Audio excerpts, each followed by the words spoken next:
My name is Rosian Zerner, Rosian Zerner, and I was born in Lithuania in 1935. Not a great time to be born, considering the Holocaust that happened there shortly after. My father was a prosperous businessman. He had graduated as an attorney but couldn't practice, so he became a businessman in textiles, and he had contacts in South Africa, in England, in Canada. And we had servants, and we had a 1935 Ford, and a very good life as far as family is concerned.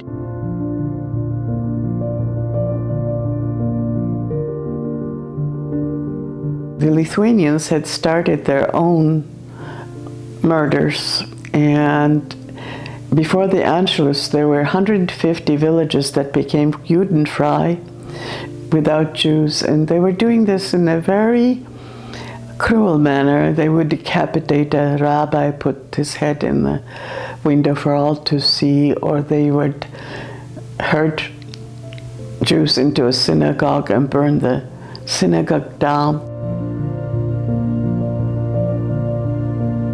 Just blocks away from where we lived, they took his garage, and they rounded up the Jews that they could and poured water into their mouths, and the dead bodies were between water and blood all over, and there was an audience there, and the people are smiling, and that was something that happened even before the Anschluss, before the Germans came and started their systematic murders.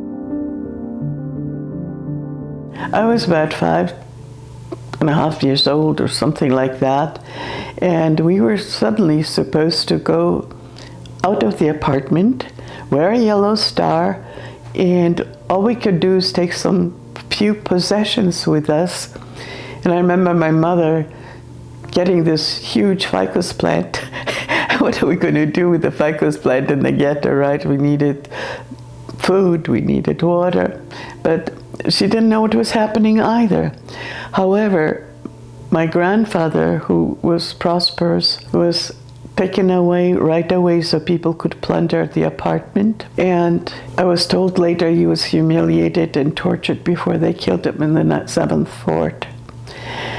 My grandmother, who was elderly, probably about my age, and she was standing in a bread line waiting for bread, and she had forgotten to wear the yellow star. And a neighbor denounced her, and she was never seen again as well.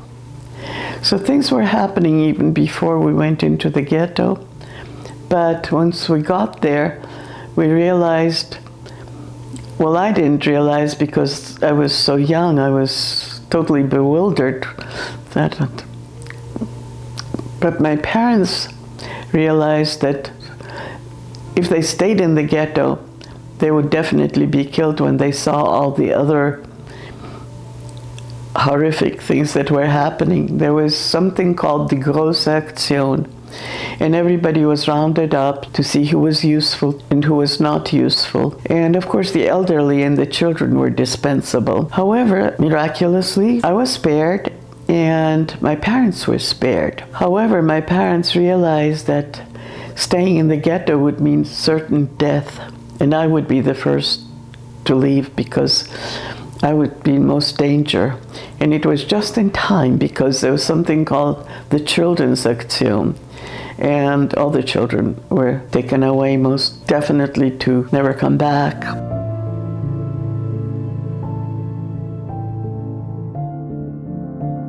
So what my parents did is they timed the guards, the searchlights, and the dogs that they had even, and tried to dig a hole around under the barbed wire to see if they could help me escape. Of course, each time they did that, they definitely risked their lives, and it was a tedious procedure because they only had minutes to do that each time the guards changed. And they actually did dig a hole that was big enough for, by the time I would have been about 5.5, 6 years old at that time. They pushed me through that hole, and on the other side was my father's secretary, who was waiting for me in the shadows, and took me across the river bridge to her apartment.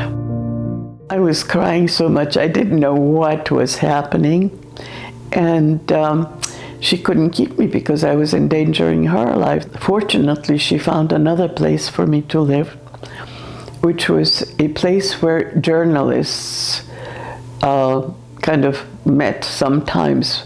My mother's best friend was a journalist, and she was the first one rescued by these two saints, whose names were both Natasha's. One was Balbasha, one was Vukalevichute. So that gave me a place to stay for a while. Fortunately, Natasha Vukalevichute had a sister who had a farm in the country. So they had me there for a while. I was always on the run. The moment suspicions started, I would have to make myself invisible. I had love by Lida, who was this sister, and I was blessed to have her there. I was calling her mother because my mother was not with me. Although my mother came once, or twice actually, to visit me, and she was with me at the end of the war when the Russians liberated us. And she brought me a doll that was the first toy I had all through the war.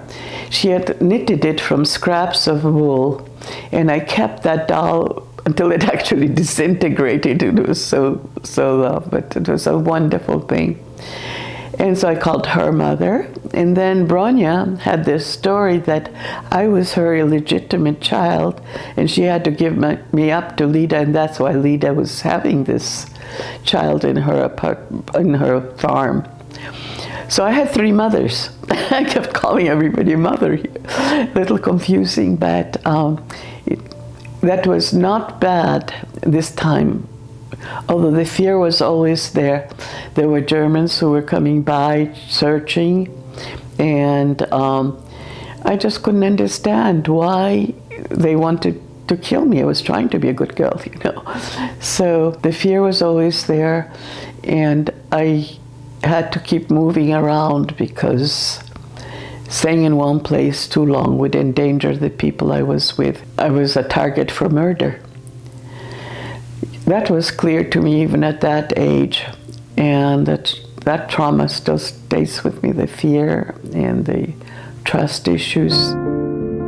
People seem to have their own agenda for denial, for distortion, for anything that is not the way it was, because it is too difficult for them to comprehend that there were miles and miles of corpses. It's kind of like thinking about eternity or infinity, and it's too great for some people. To some people, it's the anti-Semitism. It's a good way to express themselves, or anti-Israel, or anything that is good for their personal agenda within their view of the political situations around the world. I'd say if it hadn't happened, and it hadn't given the world a conscience for several years after it happened, and the records weren't there, that the Germans themselves took, you know, it would have been much easier for them to bury everything. And there is still a way that people are trying to do that, even though, like Machiavelli said, you repeat a lie often enough, it can become reality. And that's the danger, because when you live a lie and don't see the truth, you yourself become contaminated.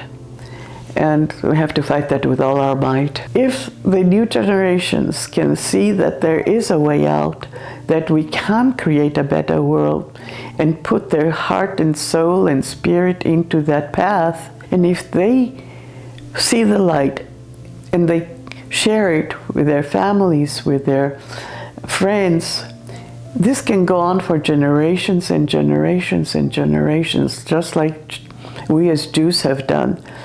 I mean, I have 2 sons. My sons have 4 children.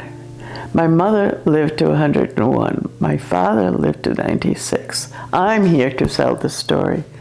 This is the continuity of Jews. And it'll never stop, and Hitler lost.